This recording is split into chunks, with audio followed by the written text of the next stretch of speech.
teman-teman TV One dari Washington DC, saya dan Supri mengucapkan selamat tahun baru. Dan semoga di tahun 2012 ini, Pet, kehidupan, karir lebih baik ya. Peruntungan, perjodohan dan semuanya lebih baik. Amin. Resolusi kamu apa? Saya mau diet.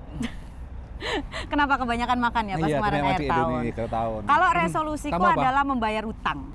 Karena seperti halnya semua warga Amerika banyak utang. Harus belanja ya kemarin ya. Harus belanja, jadi sekarang terlilit utang. Dan menggesek uang plastik itu enak memang. Betul. Tapi ngomong-ngomong soal utang dan ekonomi, bagaimana kira-kira proyeksi ke depan tahun 2012 ini untuk negara Paman Sam dan juga penghuni Gedung Putih? Kemarin ada indikator yang baik ya. Jadi akhir tahun misalkan seperti pengangguran sudah mulai menurun 8,6%. Kemudian juga belanja akhir tahun juga ternyata meningkat sekitar 14% gitu ya. Jadi indikator-indikator makro lumayan gitu ya. Dan mudah-mudahan bisa terus begitu ke depannya, karena kalau enggak inilah yang akan menghambat Bapak Barack Obama untuk tetap bisa tidur di situ. Taruhannya memang masalah ekonomi. Betul, taruhannya ekonomi pemilu November 2012. Jadi memang sekarang di Amerika ini suasana menjelang pemilu sudah mulai kental, terutama dengan pemilihan pendahuluan di Iowa, di mana di situ para kandidat dari Partai Republik sudah mulai siap-siap, ya kan?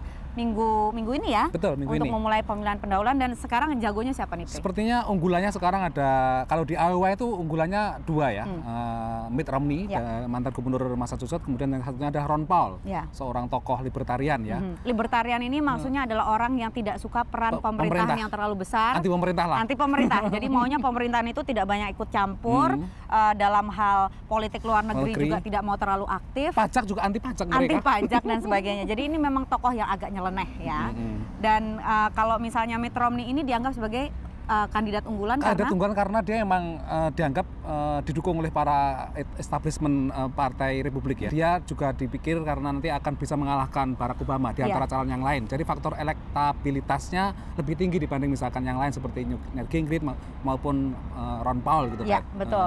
Dan selain itu untuk Barack Obama sendiri, selain masalah ekonomi yang jelas nanti akan menentukan pemilu tahun 2012 kalau menurut para analis ya di sini, tentunya adalah masalah hal-hal lain yang menyangkut kira-kira kedikdayaan Amerika lah di dunia ini ya kan. Kalau kita lihat tahun 2011 kemarin itu kan hal yang sangat menonjol adalah tewasnya Osama bin Laden. Proses penarikan dari Irak. Penarikan mundur dari Irak dan juga adalah transisi kepemimpinan di Libya.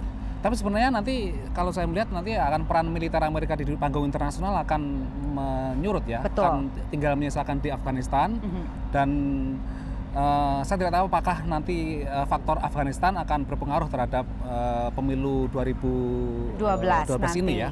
Terutama karena sekarang ini pola pikirnya orang Amerika itu udah nggak terlalu peduli dengan dunia luar, yang kan lebih banyak menyangkut isi perut sendiri. Sementara gerakan-gerakan seperti protes masyarakat terhadap keserakahan Wall Street, saya pikir akan terus berlangsung karena memang sekarang orang Amerika ini lagi muak karena ternyata 1% penduduk Amerika Serikat yang terkaya itu makin kaya selama beberapa tahun terakhir ini. Apakah ini akan menjelma menjadi satu gerakan yang bisa mempengaruhi politik dalam negeri itu juga masih belum jelas.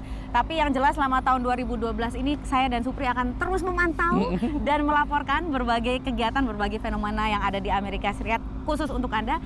Dan sekali lagi kami ucapkan selamat tahun baru, sukses terus, dan sampai jumpa minggu depan.